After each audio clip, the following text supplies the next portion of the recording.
అనుదిన నిత్యజీవపు మాటలు. దేవునామానికి మహిమ కలుగుగాక. దేవుని వాక్యాన్ని చదువుకుందాము. నెమ్మది లేకుండా విస్తారమైన ధనముండుట కంటే యెహోవా యందలి భయభక్తులతో కూడా కొంచెము కలిగినుట మేలు.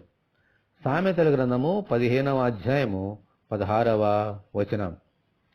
విస్తారమైన ధనము వలన నెమ్మది కంటే ఒక్కొక్కసారి శోధనలు, ఇబ్బందులు, ఇక్కట్లు వచ్చే ప్రమాదం ఉంది.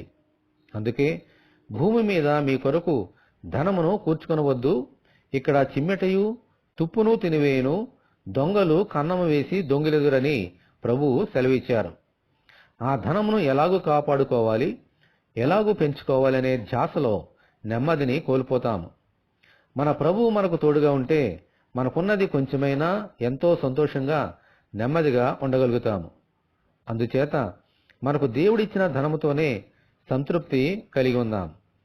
ప్రభువా, మీ చిత్తానుసారంగా మమ్మలను జీవించి ఈ లోకంలో నెమ్మదిగా ఉండునట్లు దయచేయమని మనమందరము దేవుని ప్రార్థన చేసుకుందాము.